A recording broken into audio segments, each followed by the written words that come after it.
Inai bernama Retu, tali toding dan ulu buaja. Pusaka rongkong pemberian Datu Luwu. Pada masa pemerintahan Datu Batara Guru II, tahun 1426 sampai tahun 1458, Kerajaan Luwu berada pada masa kejayaannya. Sang raja mulai memikirkan gejala dan kemungkinan terjadinya serangan dari berbagai arah, sekaligus berpikir untuk melebarkan batasan wilayah.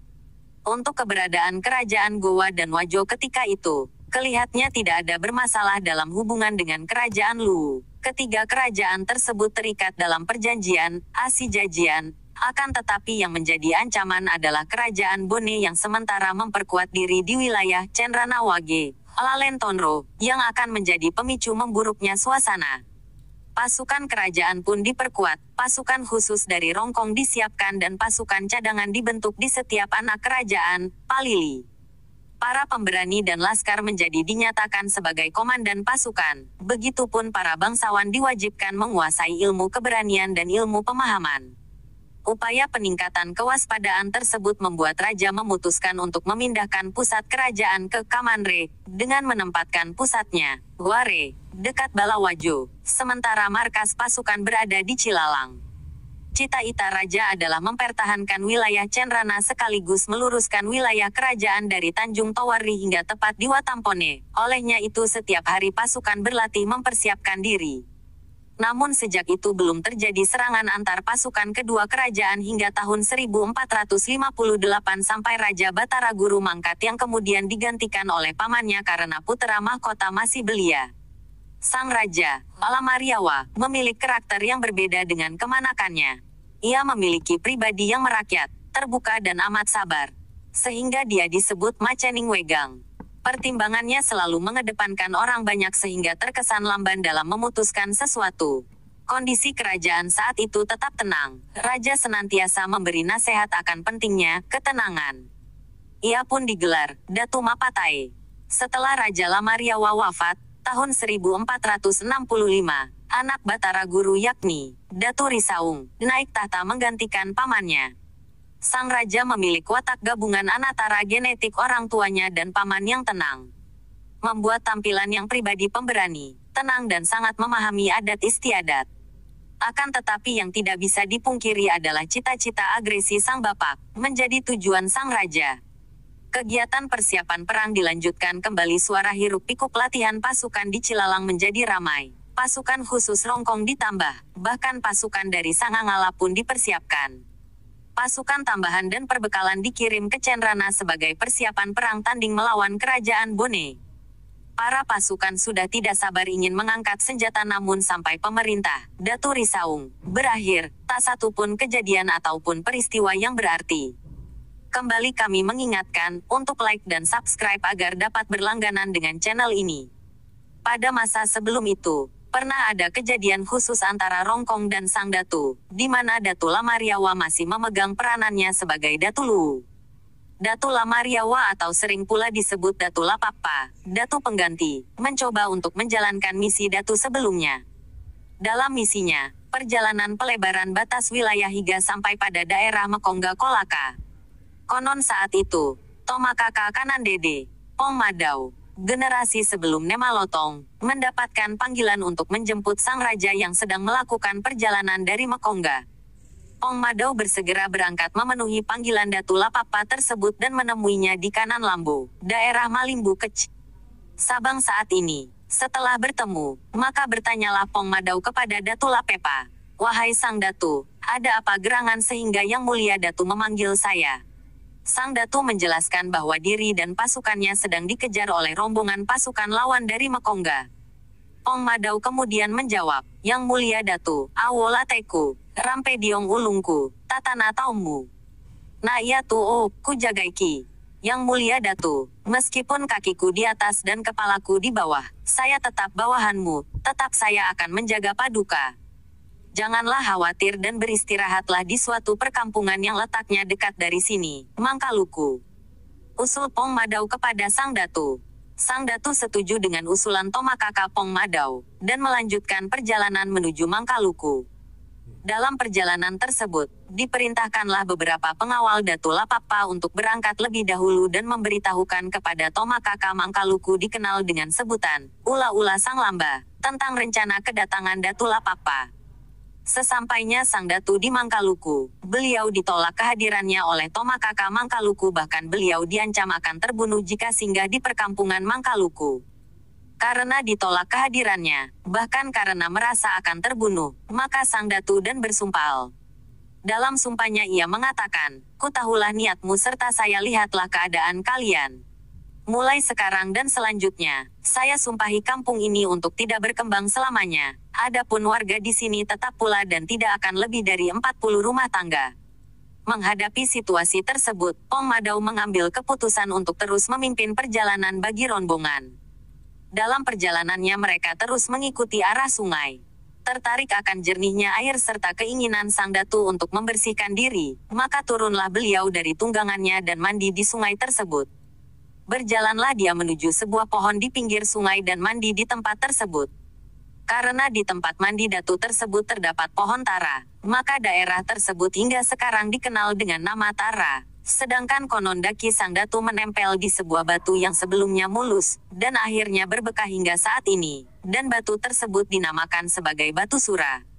Setelah merasa puas membersihkan diri, dilanjutkanlah perjalanan. Dalam perjalanan itu, mereka harus melewati celah tebing yang terhalang oleh batu besar serta ceruk yang cukup lebar.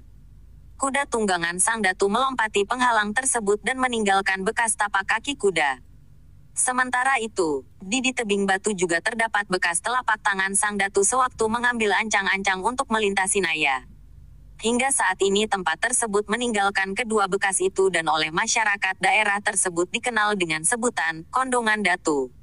Rintangan telah dilalui, Sang Datu beristirahat sambil menunggu anggota rombongan lainnya yang sedang berusaha melintasi tempat yang baru saja dilalui Sang Datu.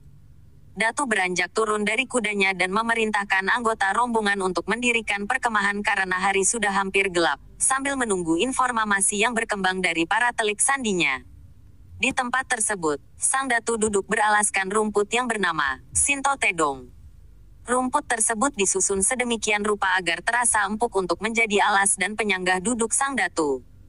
Tempat duduk Sang Datu tersebut akhirnya membekas dan menjadi batu. Oleh masyarakat sekitar tempat tersebut, rumput bekas dudukan Sang Datu dikenal dengan sebutan Isungan Datu. Di tempat ini, Tomakaka Kanandede Pong Madau pamit diri dan meninggalkan Datu untuk menghadang para laskar pasukan dari Mekongga yang oleh orang Rongkong disebut musuh Dawi-Dawi Jawasilo. Dalam pengejarannya, pasukan musuh terdiri dari jumlah yang cukup banyak hingga perbekalan mereka cepat berkurang.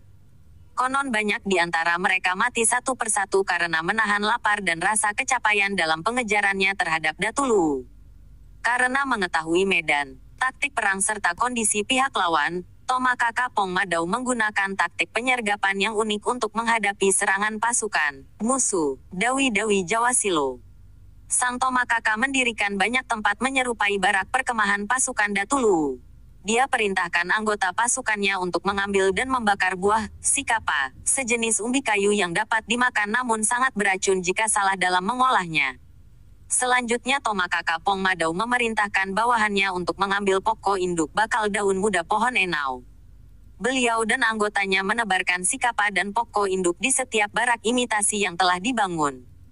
Sikapa diletakkan di atas perapian sehingga siap saja yang melihatnya akan berpikir bahwa makanan tersebut sudah matang. Begitu pula dengan pokok induk ditebarkannya di sekitar barak hingga kelihatan berantakan menyerupai sesuatu kejadian yang baru saja menimpa pasukan Datu Luwu.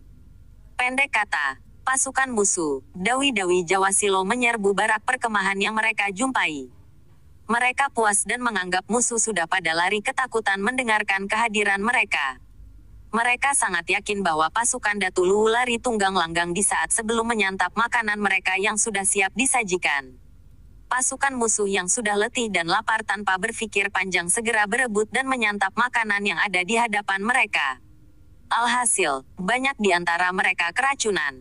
Bagi yang masih hidup ciut nyalinya dan lari tunggang langgang. Dalam ketakutannya mereka mendapatkan pokok induk yang bertebaran jatuh dari pohonnya serta hancur berantakan terinjak oleh pelakunya. Mereka berpikir bahwa pasukan Datu Lu bukanlah manusia biasa karena mereka bias memakan yang besar-besar serta makanan mereka sangatlah ampuh.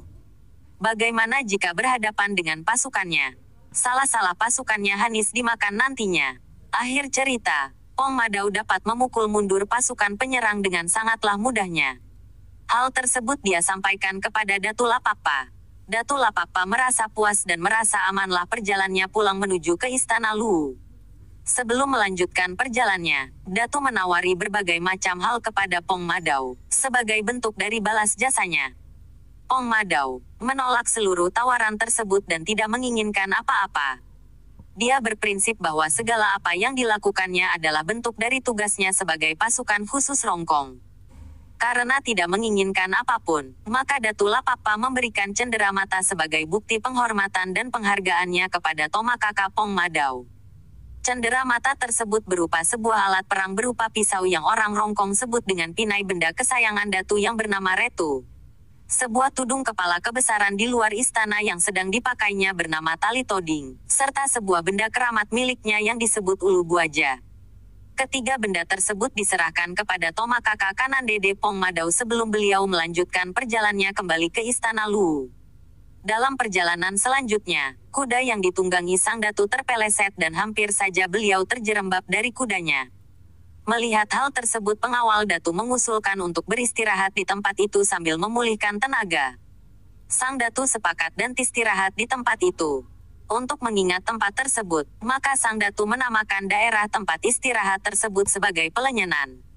Sesampainya di istana, sang Datu membuat surat untuk mempertegas keputusannya terhadap Tomakaka Mangkaluku atas kesalahannya menolak kehadiran sang Datu. Dalam surat tersebut dituliskan kembali kata sumpahnya dengan rinci.